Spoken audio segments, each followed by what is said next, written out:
julio de 1979, Sue Sharp y sus 5 hijos se trasladaron desde su hogar en Connecticut, al norte de California, huyendo del temperamento tiránico de su abusivo esposo James. Se mudaron a una pequeña cabaña en el somnoliento suburbio de Sierra Nevada en Keddie, y parecía que los Sharp finalmente habían encontrado un lugar que realmente podían llamar hogar. Un lugar donde se sentían seguros en lugar de constantemente temerosos. Luego, en la mañana del 11 de abril de 1981, su hija de 14 años, Sheila, y su hijo Greg de 5 años, volvían en coche de casa de un amigo. Se detuvieron en el campo de béisbol Ganser para recoger a Rick, de 10 años, y por casualidad se encontraron con John, de 15 años, que estaba haciendo autostop para volver a casa con un amigo llamado Dana. Después del almuerzo, Sheila hizo planes para pasar la noche en la casa de la familia vecina Siebold, mientras Sue se quedaba en casa con Rick, Greg y el joven amigo de los chicos, Justin. Sheila se fue a casa de los Siebold alrededor de las 8, dejando a su madre sola con los niños.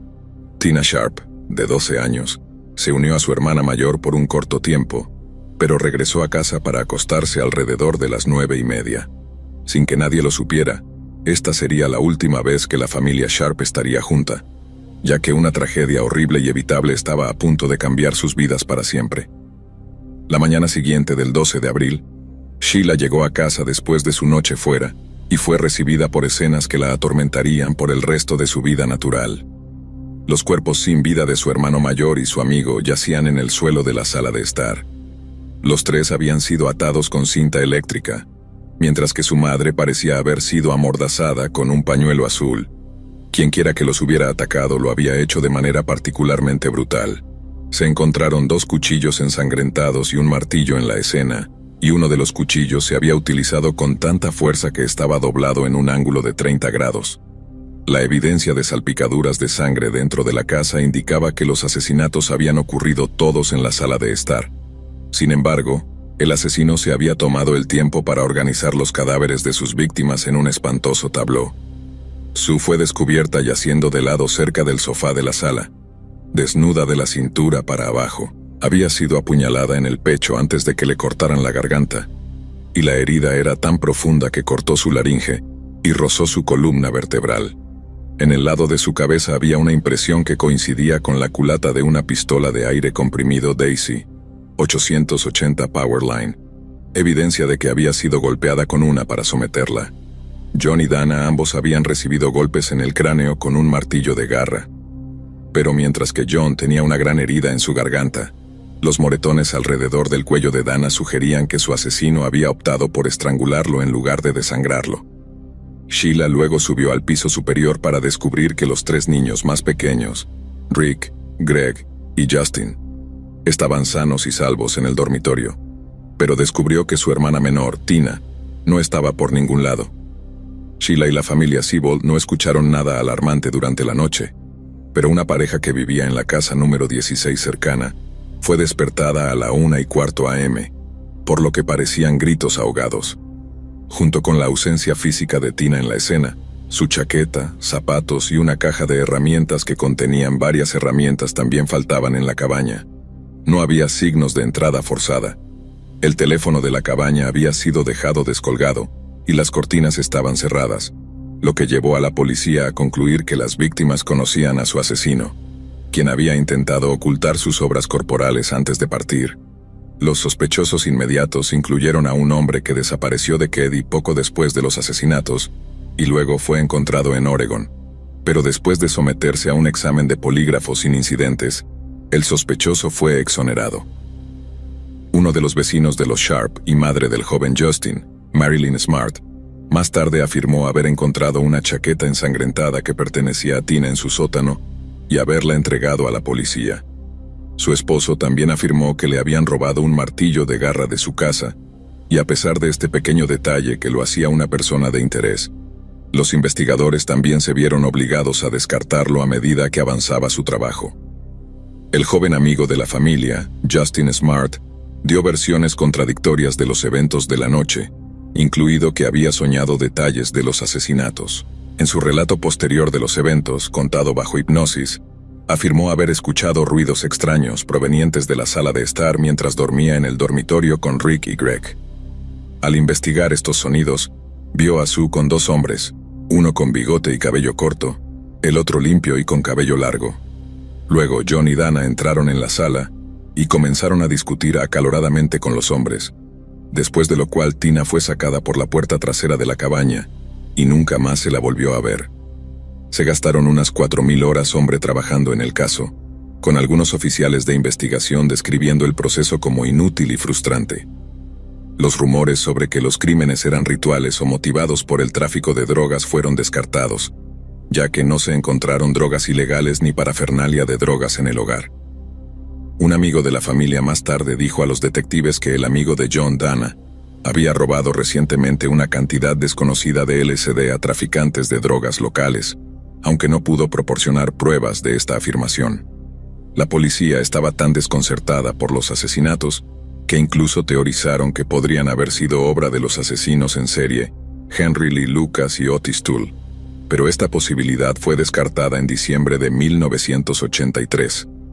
La desaparición de la joven Tina inicialmente fue el foco de una investigación de secuestro del FBI, pero después de determinar que el Departamento de Justicia estaba haciendo un trabajo adecuado, se retiraron. Los oficiales locales buscaron en un radio de 8 kilómetros alrededor de la cabaña con la ayuda de perros policía, pero no encontraron nada. Luego, el 22 de abril de 1984, más de 3 años después de los asesinatos de la familia Sharp, un coleccionista de botellas descubrió un fragmento de cráneo humano junto con una sección de mandíbula cerca de Feather Falls, en el condado vecino de Butte, a más de 160 kilómetros de Keddie. Después de anunciar el descubrimiento, la oficina del sheriff del condado de Butte recibió una llamada anónima afirmando que los restos pertenecían a Tina, pero por alguna razón inexplicable, la llamada no fue documentada en el caso. Los restos fueron confirmados por un patólogo forense como los de Tina Sharp y los detectives también descubrieron una chaqueta de nylon azul, una manta, un par de jeans Levi Strauss y un dispensador de cinta quirúrgica vacío cerca de donde se encontraron los fragmentos óseos. El caso permaneció cerrado durante muchos años hasta que, en un documental de 2008 sobre los asesinatos, Marilyn Smart afirmó que sospechaba que su esposo Martin y su amigo Bob Ubede eran responsables de los asesinatos de Sue, John, Dana y Tina. Marilyn afirmó que en la noche de los crímenes, alrededor de las 2 a.m., se despertó y encontró a los dos quemando un objeto desconocido en la estufa de leña. También alegó que Martin odiaba profundamente a Johnny Sharp. Sin embargo, en el mismo documental, el sheriff local afirmó que Martin había pasado una prueba de polígrafo y no era considerado un sospechoso, mientras que Bob Ubede, quien aparentemente tenía conexiones con la mafia de Chicago, murió allí a finales de los 80. Parecía que nunca habría respuestas para los asesinatos, pero en marzo de 2016, se descubrió un martillo que coincidía con la descripción del martillo que Martin afirmó haber perdido en un estanque local. El sheriff del condado de Plumas declaró que el lugar donde se encontró había sido intencionalmente puesto allí. No se habría perdido accidentalmente, y agregó que tenía una lista de 6 posibles sospechosos a explorar, uno de los cuales era Martin Smart, el esposo de Marilyn y padre del joven Jason. Marilyn, una vez más, argumentó su culpabilidad, diciendo que poco después de los asesinatos Martin había dejado Keddie y conducido a Reno, Nevada. Desde allí, había enviado una carta a Marilyn discutiendo las luchas personales en su matrimonio, una que terminaba con «Pagué el precio de tu amor y ahora lo he comprado con las vidas de 4 personas». Un consejero al que Martin visitaba regularmente también alegaría que él había admitido los asesinatos de Sue y Tina, pero afirmó «No tuve nada que ver con los chicos». Supuestamente le dijo al consejero que Tina fue asesinada para evitar que lo identificara, ya que había sido testigo de todo. En abril de 2018, la policía anunció que la evidencia de ADN recuperada de un pedazo de cinta en la escena del crimen coincidía con la de un sospechoso conocido y vivo. Por lo tanto, parece que el misterio de los asesinatos de Keddie podría no ser un misterio por mucho más tiempo, pero la verdad detrás de sus muertes podría llevar a implicaciones oscuras y perturbadoras.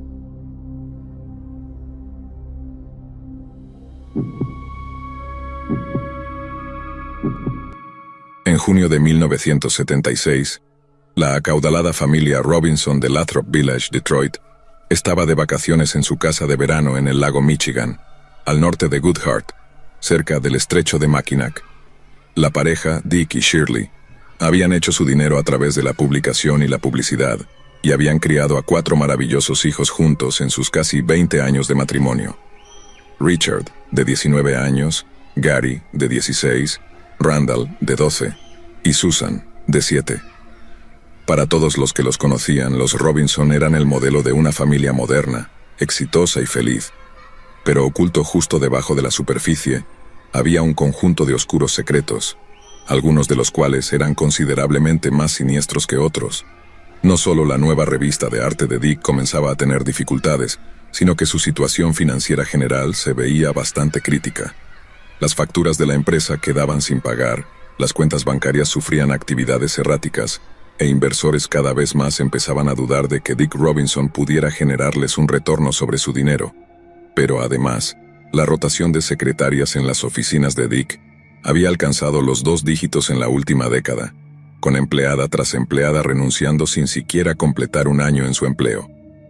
Esto se debía al indiscutiblemente espeluznante y lascivo ambiente que Dick fomentaba en su lugar de trabajo, conocido por su extraña costumbre de pedir a las empleadas femeninas que levantaran sus faldas para poder tocar sus muslos desnudos. Como pueden imaginar, la esposa de Dick no sabía nada de esto, y mientras la familia se dirigía a su casa de verano, a la que llamaban Somerset, una cabaña de madera y piedra ubicada en un camino sinuoso a 1,5 kilómetros al oeste de Lakeshore Drive, ella nunca podría haber esperado el horror que estaba destinado a desplegarse allí. Aproximadamente un mes después de que los Robinson llegaran a Somerset, el cuidador encargado de mantener las casas de vacaciones comenzó a recibir varias quejas sobre un mal olor proveniente de la casa Somerset. Cuando el cuidador llegó a la propiedad, encontró todas las puertas y ventanas cerradas con llave o aseguradas con cerrojos, y asumió que los Robinson habían dejado comida antes de irse, o que tal vez una tubería de aguas residuales había estallado por dentro. Sabiendo que los Robinson querrían que hiciera todo lo posible para asegurar la integridad de su propiedad, el cuidador forzó su entrada en la casa de la manera más limpia y no destructiva que pudo. Pero al hacerlo, fue recibido con una vista tan terrible y violenta que lo atormentó por el resto de su vida. Una de las primeras cosas que notó el conserje al entrar en la casa, aparte del abrumador olor a putrefacción, fue el intenso calor. El verano en Michigan había sido implacable, y aunque sin calefacción central, el calor había sido casi insoportable. Pero aquí estaba la casa Somerset, en la 3ª semana de julio, con la calefacción a toda marcha. Luego fue recibido por la vista del cadáver de Shirley Robinson, cuyo proceso de descomposición se había acelerado de manera alarmante debido al calor. Estaba acostada boca abajo con una manta a cuadros cubriendo su cuerpo sin vida desde las rodillas hacia arriba, con sangre coagulada que había salido de un único disparo en la cabeza hecho con una pistola calibre 25. Su esposo Dick fue encontrado muerto encima de una rejilla de calefacción y había sido disparado tanto con el calibre 25, que mató a su esposa, como con lo que luego se consideró un rifle calibre 22. También había sufrido un trauma contundente en el cráneo, que se había agrietado abiertamente, ofreciendo al conserje desprevenido una vista sin restricciones de su contenido en descomposición. El conserje salió corriendo de la casa e inmediatamente vomitó. Luego se apresuró a llamar a la policía local. Más tarde, la policía encontró al joven Randall acostado sobre su padre muerto. El niño de 12 años había sido ejecutado con un disparo en la cabeza, al igual que su madre. El cuerpo de Susan Robinson, de 7 años, se encontró a solo metros de los cuerpos de su padre y su hermano. Ella tenía varias heridas de bala, pero también tenía una fractura aguda en el cráneo que parecía haber sido infligida con algún tipo de martillo. Los 2 Robinson mayores fueron encontrados en una de las habitaciones, habiendo sido disparados varias veces en la cabeza con el calibre 25. Gary, de 16 años, había sido disparado 2 veces en la cabeza, pero también aparentemente había sido disparado en la espalda con un rifle calibre 22, como si estuviera huyendo de sus agresores. El análisis balístico de la policía fue llamado posteriormente, cuyo trabajo era pintar un cuadro de cómo se habían llevado a cabo los tiroteos, basándose únicamente en las posiciones de los cuerpos y la trayectoria de las balas. Este experto balístico determinó que alguien se había acercado a la cabaña desde la distancia, observando hasta que tuvieron un disparo claro a Dick Robinson a través de una de las ventanas de la cabaña. Luego, una vez que se dispararon los tiros iniciales del ataque, los asesinos se acercaron para terminar el trabajo. Se acercaron a la casa, patearon la puerta trasera y luego persiguieron a los miembros de la familia sobrevivientes por la casa, disparándoles y matándolos uno por uno. Una vez que los asesinos habían enterrado el nombre de la familia Robinson, cerraron las cortinas para que nadie pudiera ver las escenas sangrientas en el interior, aumentaron la calefacción central y cubrieron la ventana rota con una hoja de cartón.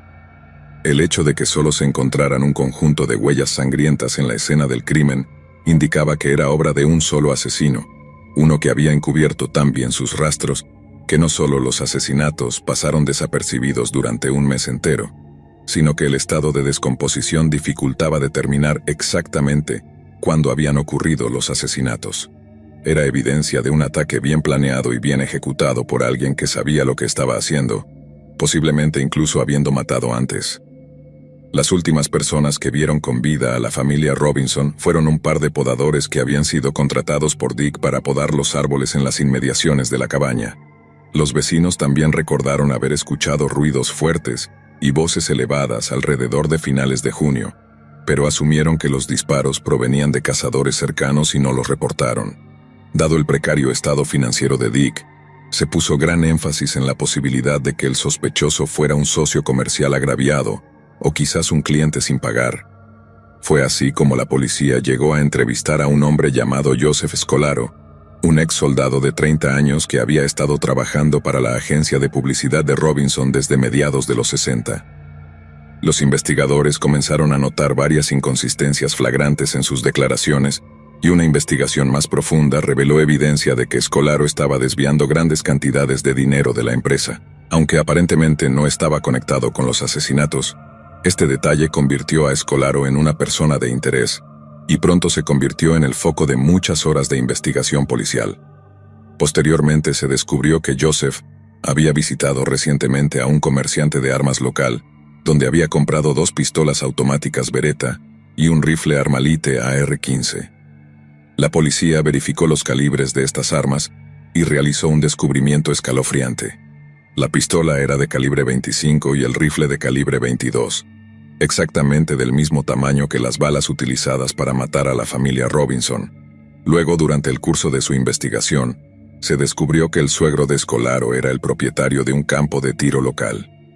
Sintiendo una corazonada, la policía lanzó una búsqueda exhaustiva de la instalación y encontró casquillos de AR-7, idénticos a los encontrados en la casa Somerset. Aunque Scolaro afirmó haber regalado esta arma, un vecino le dijo a la policía que había visto el rifle de calibre 22 AR-7 en la casa de Scolaro, poco antes de que los Robinson fueran asesinados. Durante las entrevistas que siguieron a esta nueva sospecha, Scolaro falló 2 pruebas de detector de mentiras, y una tercera prueba fue juzgada como inconclusa. También se notó que intentó engañar a los entrevistadores del polígrafo en sus entrevistas previas al test. Sin embargo, en 1972, un fiscal jefe recién elegido en el condado de Oakland reabrió la acusación, creyendo que podía asegurar una condena contra el principal sospechoso del caso. Pero el 8 de marzo de 1973, cuando Scolaro se enteró de los cargos inminentes y de su arresto, se quitó la vida con la misma pistola que se creía era el arma homicida de los Robinson. Joseph dejó una nota escrita a máquina manchada de sangre en la que escribió: «Soy un mentiroso, un estafador y un farsante», junto con una lista de personas a las que había estafado en múltiples esquemas comerciales. Luego añadió una nota escrita a mano a su madre en la misma hoja de papel que decía: «No tuve nada que ver con los Robinson, soy un mentiroso pero no un asesino, estoy enfermo y asustado. Dios y todos, por favor, perdóname. Dado que la ley de Michigan no permite que un caso de asesinato abierto se cierre oficialmente por la muerte del principal sospechoso, Scolaro colocó el caso en un archivo inactivo, pero como resultado, muchas de las preguntas candentes sobre los asesinatos de los Robinson permanecerán sin respuesta. Con el paso de los años, tanto investigadores aficionados como profesionales Han propuesto una variedad de teorías que intentan explicar el motivo o nombrar a un sospechoso, pero hasta la fecha ninguna ha sido sustanciada. Aquellos que conocían personalmente a Dick Robinson citaron que nunca habían conocido a un mejor hombre de familia, amigo o socio comercial, y no podían imaginar por qué alguien lo asesinaría a él o a su familia en un acto tan horrendo y despiadado. Además, se ha arrojado mucha duda sobre la supuesta culpabilidad de Joe Scolaro, considerado no más que un pequeño delincuente cuyas fechorías financieras lo involucraron en una red más grande de mentiras y asesinatos. Sin embargo, la postura oficial es que el asesino de la familia Robinson nunca ha sido encontrado, y a medida que pasan los años, es cada vez menos probable que se encuentre, por lo que bien podría ser posible que en el pasado, presente o futuro, una persona vaya a su tumba habiendo ejecutado a niños que huían y se haya salido completamente con la suya.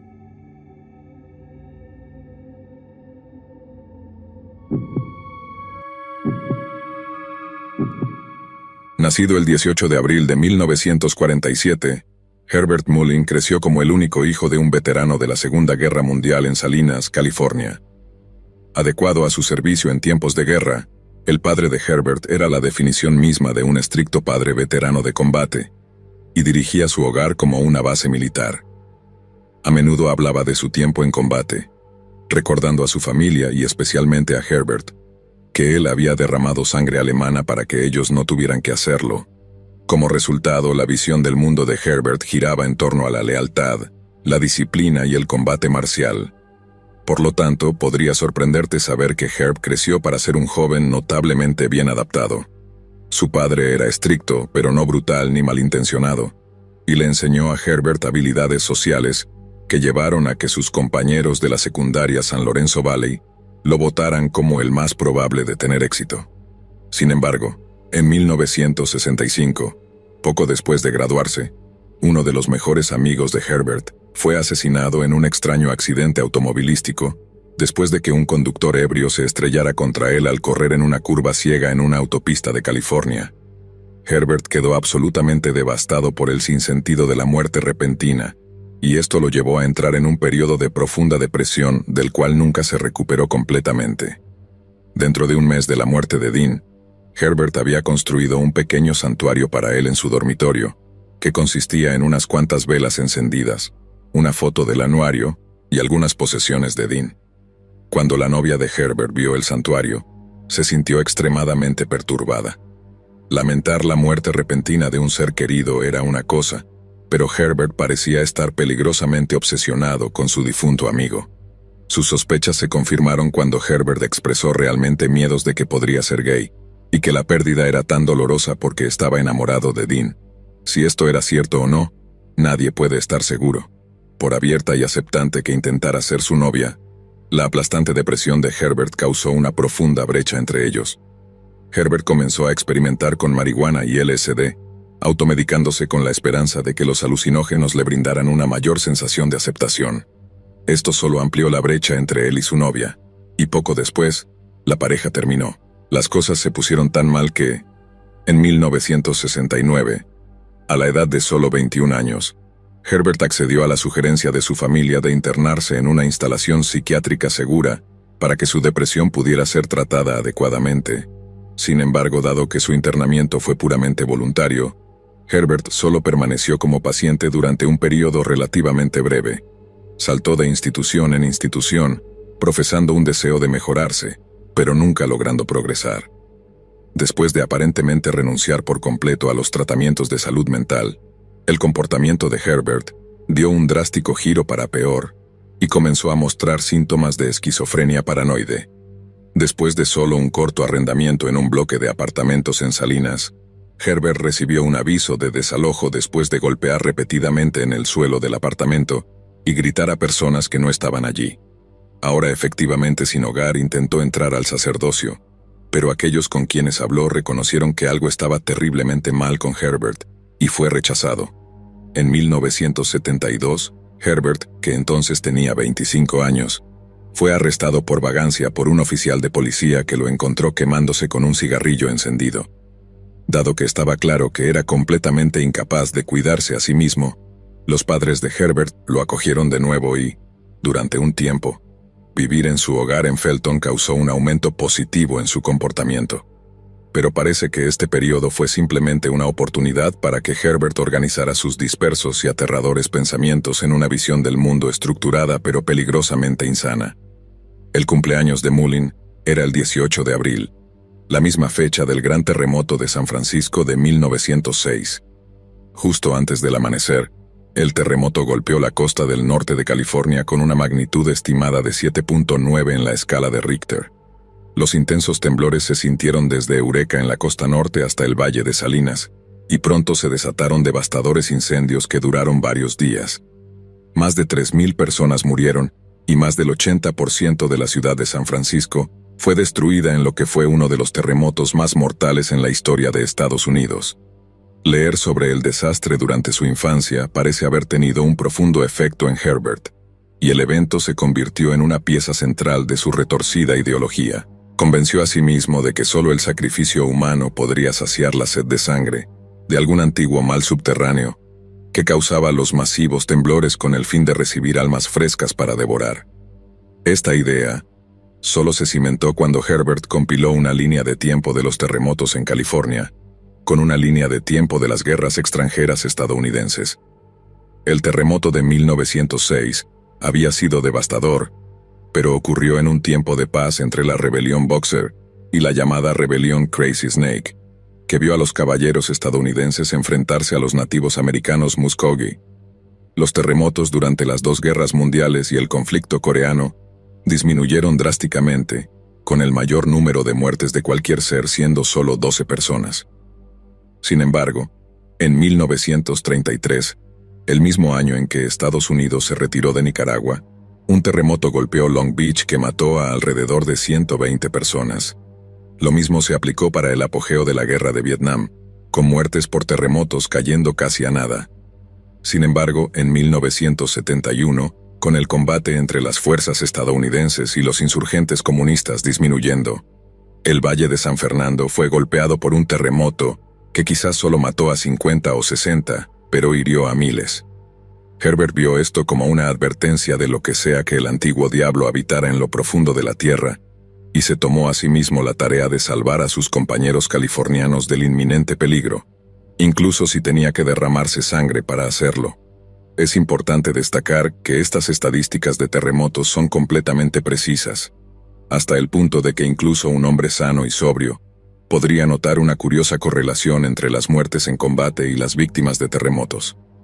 Pero para Herbert era una prueba absoluta de lo que se requería de él, y así comenzó una sangrienta campaña de asesinato con algunas horribles implicaciones sobrenaturales. La primera etapa del plan de Herbert fue una solicitud para unirse al Cuerpo de Marines de los Estados Unidos, emulando el servicio nacional de su padre mientras proporcionaba al antiguo ser con almas frescas para alimentarse, manteniendo así seguros a sus compañeros californianos. Pasó las fases de prueba mental y física con colores voladores, pero fue rechazado cuando admitió haber usado previamente sustancias ilegales. Este rechazo alimentó el aspecto paranoico de su esquizofrenia, y comenzó a teorizar sobre una vasta conspiración en la que políticos poderosos e hippies subversivos por igual buscaban adorar al malvado. Herbert comenzó a fomentar furiosas delusiones sobre un antiguo amigo de la escuela secundaria llamado Jim Llanera. Jim fue quien introdujo a Herbert a la marihuana en primer lugar, por lo que tenía sentido que fuera un sabotaje deliberado y que Jim estuviera confabulado con aquellos que adoraban al malvado. Sabía que su viejo amigo vivía en una vieja cabaña en el bosque cerca de Mystery Spot Road, pero cuando condujo hasta allí, descubrió que Jim se había mudado. Sin embargo, la nueva propietaria, una mujer llamada Kathy Francis, solo estaba demasiado feliz de darle a Herbert los detalles de contacto de su viejo amigo, y lo dirigió a su nuevo lugar en Santa Cruz. Fue allí donde Herbert se las arregló para entrar en la casa de Jim. Los tranquilizó y luego les disparó a ambos antes de mutilar sus cadáveres con utensilios de cocina. Cuando terminó, condujo de regreso al lugar de Kathy Francis y le agradeció disparándole a ella y a sus dos hijos, Damon y David Francis, que tenían solo 4 y 9 años respectivamente. Y Herbert los asesinó sin pensarlo 2 veces. Los asesinatos de Kathy y sus hijos cortaron la conexión de Herbert con los asesinatos de Llanera, pero para él sin duda sirvieron otro propósito: Más sangre para el dios de la sangre. Esto llevó a la policía a suponer que los asesinatos estaban conectados con la ocupación del esposo de Kathy como traficante de narcóticos, y nunca una vez consideraron la culpabilidad de Herbert. Sin embargo, no nos queda duda de que las acciones de Herbert fueron frías y calculadas. Matar a un testigo muestra un nivel perturbador de lucidez para un hombre tan incontestablemente insano. Además de los asesinatos de Guillory y Francis, Herbert logró cometer una serie de otros asesinatos antes de ser finalmente arrestado. Golpeó a un vagabundo hasta la muerte con un bate de béisbol después de engañarlo para que mirara su motor de automóvil, alegando más tarde que el hombre era la reencarnación de Jonás de la historia bíblica de la ballena. Había elegido al hombre después de recibir un mensaje telepático de él diciendo: «Recógeme, tírame por la borda, mátame para que otros puedan vivir». A continuación fue una estudiante universitaria de 24 años que llegaba tarde a una entrevista después de decidir hacer autostop. Tuvo la desgracia de ser recogida por Herbert, quien la llevó a un lugar apartado antes de apuñalarla hasta la muerte.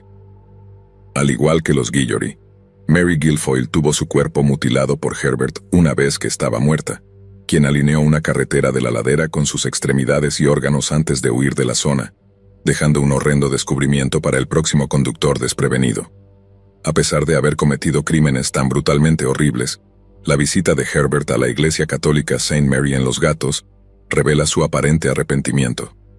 Podemos deducir que, aunque Herbert estaba más que dispuesto a hacer los sacrificios humanos que se le exigían, evidentemente pesaba mucho en su conciencia, y esto se evidencia en su visita a una cabina de confesión atendida por un padre llamado Henry Tomei. El padre Tomei había sido un operativo de la resistencia francesa durante la Segunda Guerra Mundial y había viajado desde su Marsella natal después de la guerra para buscar una nueva vida pacífica en Estados Unidos. Era un hombre con todo por vivir, pero por alguna razón, Herbert creía que el padre Tomei quería ofrecerse voluntariamente para hacer su próximo sacrificio. Se levantó del banco de la confesión, caminó hacia la sección del padre Tomei, y luego lo apuñaló hasta la muerte donde estaba sentado. Los testigos que vieron el cuerpo inerte y ensangrentado del clérigo caer de la cabina de confesión dijeron que vieron a un hombre alto vestido de negro huyendo de la escena, pero su especulación de que el hombre era algún tipo de ladrón solo ralentizó la investigación. Herbert mató de nuevo a principios de 1973, ejecutando a un pescador jubilado con un rifle de alta potencia, mientras arreglaba el césped delantero de su casa en Santa Cruz. Estaba conduciendo solo en el lado oeste cuando pasó junto a Fred Pérez. Luego, sin razón aparente, Herbert hizo un giro en U, detuvo su camioneta y apoyó su rifle en el capó para apuntar. Luego, con un solo disparo, mató al hombre instantáneamente con una sola bala en el corazón. Luego volvió a subir a su coche y condujo tranquilamente. Dado que esto ocurrió a plena luz del día y había varios testigos, uno de ellos pudo proporcionar a la policía el número de matrícula de Herbert. Lentamente la red se estaba cerrando sobre él. Sin embargo, los asesinatos más notorios de Herbert también ocurrieron cerca de una cabaña en el bosque. En febrero de 1973, mientras caminaba por el parque estatal Henry Cowell Redwoods, se encontró con un grupo de adolescentes que acampaban ilegalmente cerca de una antigua cabaña. Parecían comportarse de manera bastante ruidosa, y Herbert se convenció de que intentaban vandalizar o irrumpir en la estructura de madera antigua. Se acercó a los chicos, afirmó ser un guardaparques y comenzó a darles una charla sobre el respeto por el mundo natural. Cuando los chicos lo ridiculizaron, les ordenó que se fueran, diciendo que estaban contaminando el bosque. Después de que se negaron y aumentaron su burla hacia él, Herbert sacó una pistola y disparó a cada uno de los chicos, matándolos. Sus cuerpos yacieron allí hasta su descubrimiento la semana siguiente, pero para ese momento Herbert ya estaba bajo custodia policial. Inicialmente fue descrito por el oficial que lo arrestó como dócil cuando fue detenido en la intersección de la carretera 9 y Coral Street, porque el rifle de Mullen estaba a la vista en el asiento del pasajero. El oficial inicialmente sacó su arma en preparación para un tiroteo a corta distancia, pero afortunadamente Herbert no se resistió al arresto. Pero si esto fue lo mejor para la seguridad pública, es algo que pronto exploraremos. Mientras estaba bajo custodia policial, Herbert hizo una confesión completa, pero también explicó su papel como una especie de sacerdote sacrificial, encargado de prevenir terremotos enormemente destructivos. También afirmó que la razón por la que no había habido un terremoto recientemente era debido a su laboriosa labor manchada de sangre. Y de hecho, entre el periodo del 13 de octubre de 1972 y el 13 de febrero de 1973, no hubo un solo terremoto en el estado de California. La oficina del fiscal del distrito del condado de Santa Cruz acusó a Mullen de 10 asesinatos, con su juicio comenzando en julio de 1973. La única pregunta era si estaba legítimamente cuerdo, y por lo tanto responsable de sus actos. El hecho de que hubiera cubierto sus huellas y mostrado premeditación en algunos de sus crímenes mostraba cierto grado de cordura, pero el argumento de la defensa detallando su historial de esquizofrenia paranoide era más que convincente. Sin embargo, al mes siguiente se dictó el veredicto, y Herbert Mullen fue declarado culpable de asesinato en primer grado en los casos de Jim Llanera y Kathy Francis, mientras que para los otros 8 asesinatos, se declararon asesinatos en segundo grado, ya que se consideraron mucho más impulsivos.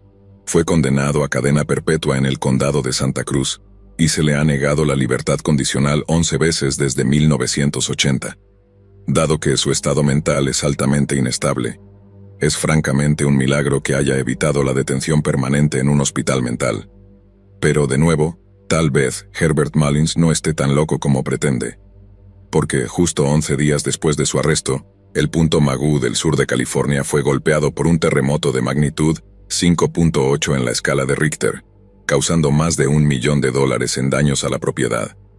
Es una perspectiva aterradora, incluso cuando te dices a ti mismo que es solo una coincidencia interesante, que Herbert Mullins realmente detuvo los terremotos de California con derramamiento de sangre, y que las guerras extranjeras de América coinciden directamente con la escala de los desastres naturales del país. Pero incluso los escépticos más ardientes levantarán una ceja ante tal cosa. Solo 11 días fueron necesarios para que Herbert fuera probado correcto, al menos en su propia mente. Así que, ¿fue Herbert Mullen simplemente un psicópata peligroso y retorcido? ¿O fue el caso de que Herbert sabía algo que nosotros no sabemos? Algo que concierne a horrores desconocidos que acechan en algún lugar profundo bajo la tierra.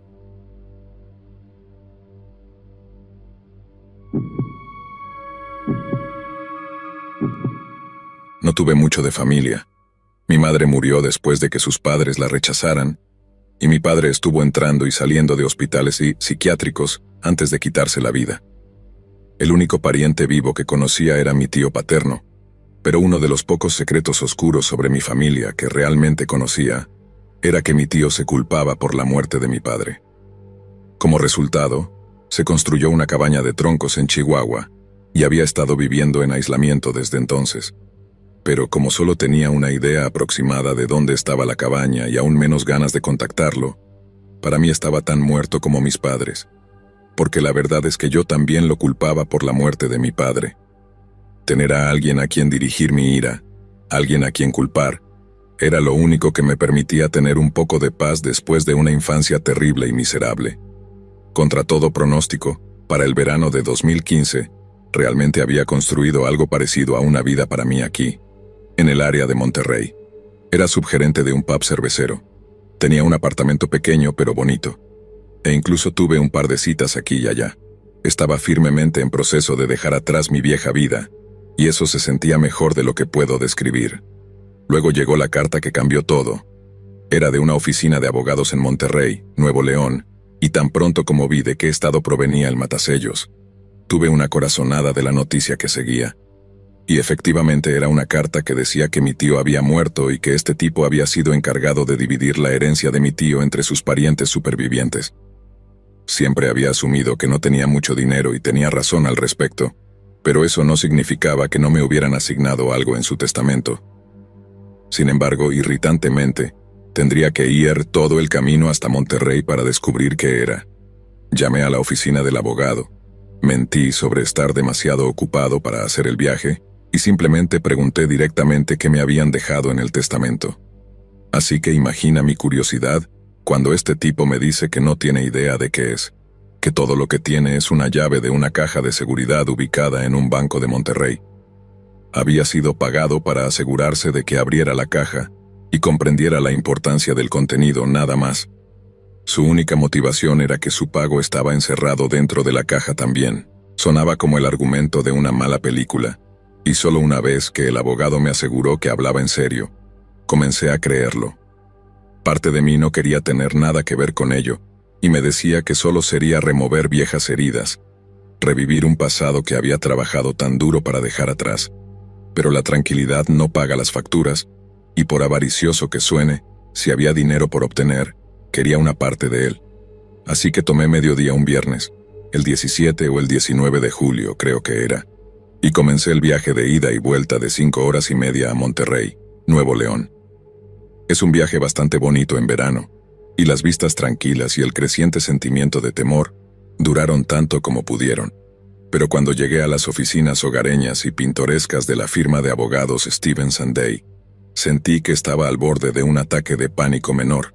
Me había metido en la cabeza de alguna manera que todo lo que iba a obtener era una carta diciéndome alguna horrible verdad sobre mi familia, que arruinaría todo el progreso que había hecho durante los últimos 4 o 5 años. Así que solo puedes imaginar mi temor cuando me reuní con el abogado y conduje al Banco de Ahorros de Monterrey para desbloquear la caja con él.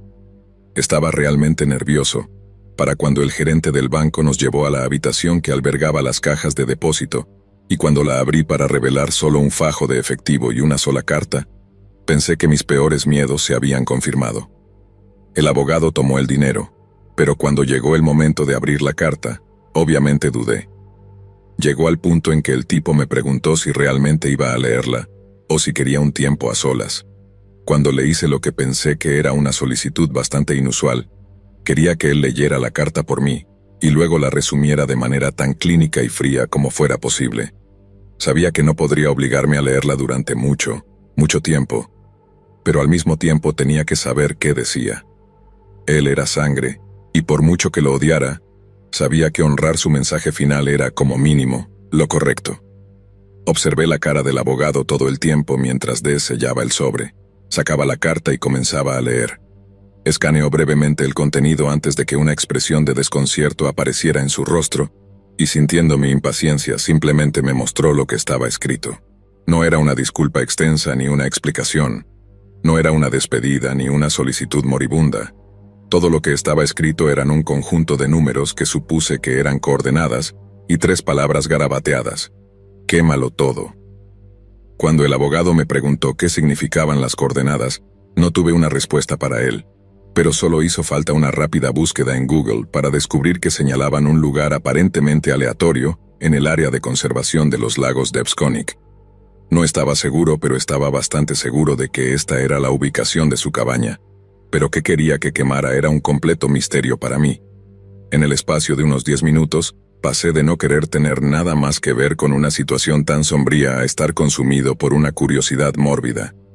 Mi imaginación se disparó y teorizaba sobre todas las cosas peligrosamente ilegales o moralmente repugnantes que podría haber estado haciendo allí. Simplemente tenía que saber más porque si había dejado algún legado terrible y vergonzoso, puedes apostar que quería destruirlo.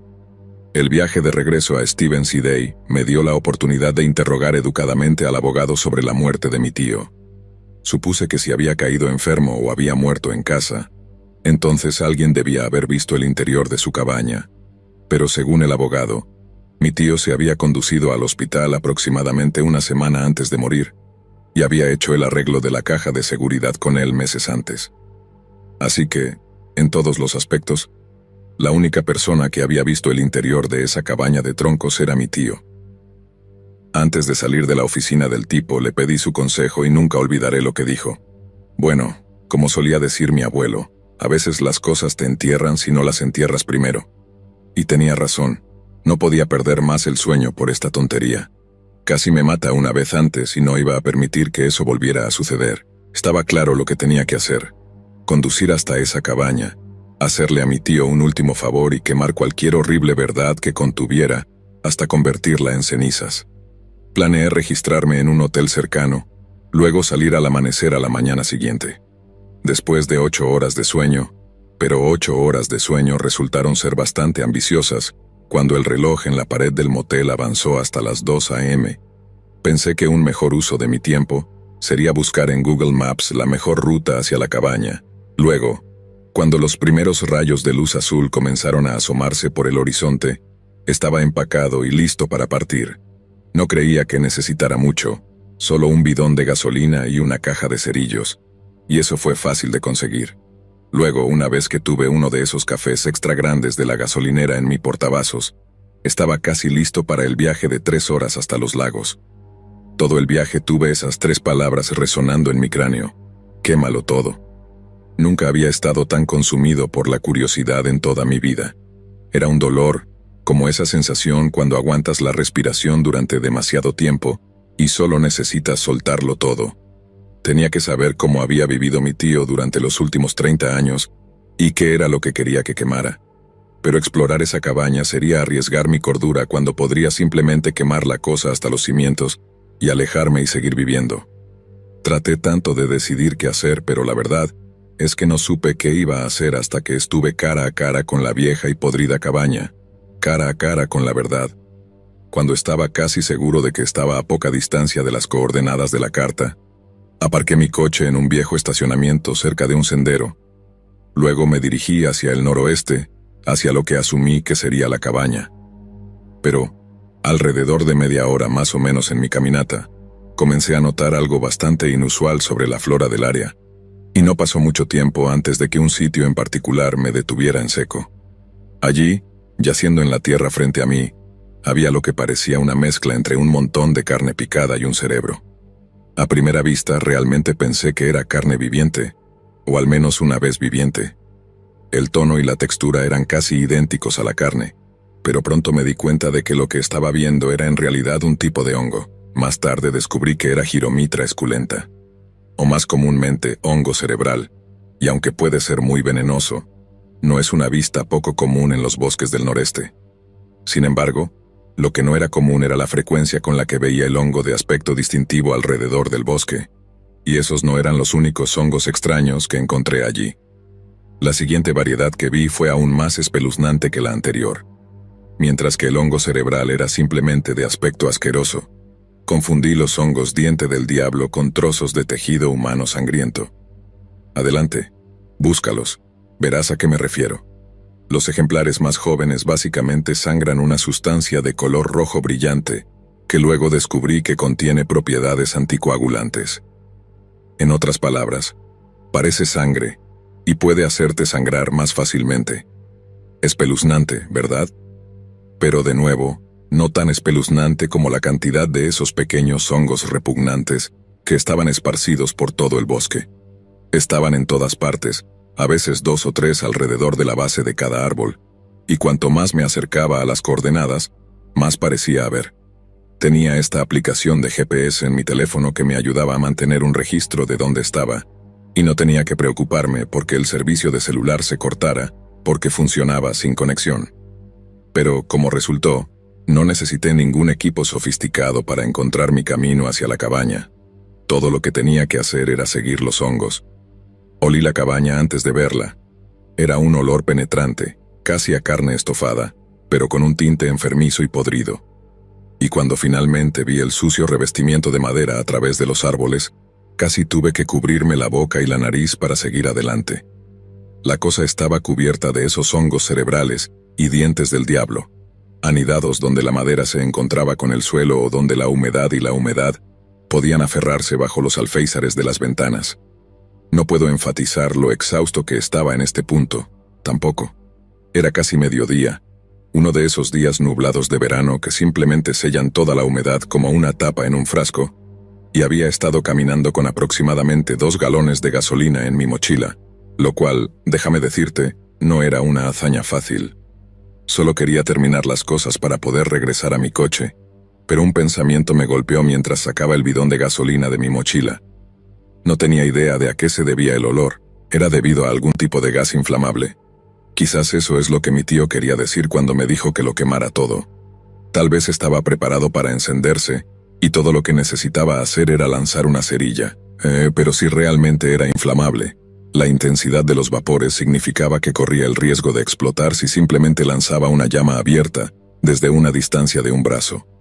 Así que eso planteaba la pregunta de qué estaba causando ese olor espantoso. Pero descubrirlo significaba mirar dentro de la cabaña, algo que me había prometido a mí mismo que no haría. Pero, ¿qué daño podría hacer echar un vistazo? El viaje hasta aquí había sido lo suficientemente deprimente y confuso. Ver cómo vivía un ermitaño miserable no podría ser tan malo, ¿verdad? Por supuesto que no. Entonces, ¿por qué estaba tan aterrorizado de abrir esa puerta delantera? Bueno, como resultó, es porque simplemente no podía procesar lo que vería al otro lado. El interior de la cabaña estaba tan infestado de hongos como el exterior, y estaba tan húmedo allí dentro que se sentía como una sauna. Lo primero que vi, mientras intentaba cubrirme la boca y la nariz con el cuello de mi camiseta, fue una olla enorme en la estufa. Mi tío había estado muerto durante aproximadamente una semana en ese momento, pero antes de morir, había llenado esa olla con suficiente de lo que fuera. Pero solo estaba comenzando a hervir lentamente mientras se cocinaba a fuego lento. La abertura de la olla estaba rellena con tuberías de goma, tubos arteriales pequeños que parecían correr por toda la cabaña, cada uno expulsando un tipo de vapor que simplemente debía ser la fuente del olor. El lugar parecía una mezcla entre una fábrica de drogas y el laboratorio de un científico loco. Había libros podridos y mojados tirados en el suelo, una pizarra con algunos pictogramas indescifrables en ella, y eso era casi todo lo que podía vislumbrar antes de que mis ojos comenzaran a llorar, y finalmente me viera obligado a retirarme de la puerta abierta, donde prontamente vomité. Esos vapores eran simplemente insoportables, como si mi cabeza estuviera girando y honestamente pensé que podría desmayarme por un momento. No tengo idea de qué estaba haciendo allí. Todo lo que sé es que tenía algo que ver con todos esos hongos. Había tantos allí que pensé que casi podía oírlos moverse o algo así. Era un zumbido intestinal repulsivo que hacía que mi piel se erizara al escucharlo. Después de recogerme, envolví mi camiseta alrededor de mi cara para crear una especie de respirador improvisado. Luego me puse a vaciar el contenido del bidón de gasolina por toda la pared exterior de la cabaña. Luego, con un chasquido de una cerilla, todo se incendió. Y sé que solo fueron trucos de mis oídos. Que lo que escuché fue solo el sonido de la humedad escapando de la madera empapada. Pero juraría haber oído los gritos de esos hongos mientras ardían. Cuando finalmente conduje de regreso a casa, no estaba más iluminado de lo que había estado antes. Si acaso, solo tenía más preguntas sin respuesta, más para mantenerme despierto por la noche, cuando la ansiedad de no saber se volvía demasiado difícil de soportar. Pero aún así, estoy contento de haber quemado esa cabaña, de no haber dejado que la oscuridad que contenía fuera descubierta por alguien más. Pensé que tal vez escucharía sobre ello en las noticias, y durante un día o dos me pregunté si había iniciado accidentalmente algún tipo de incendio forestal. Pero no llegaron noticias, ni siquiera un susurro, y supuse que tal vez, no solo mi tío quería que lo que había allí permaneciera en secreto, que todo era más profundo de lo que podría imaginar. Pero trato de no pensar en ello más. Como dije, he construido algo parecido a una vida para mí. Incluso tengo una novia a largo plazo con la que he estado hablando de matrimonio y niños. Y maldita sea si hago algo para arruinar eso. Y si alguna vez estás cerca de los lagos de Pskónik, estate atento a esos hongos, porque si empiezas a ver demasiados, quizás sea mejor que regreses por donde viniste.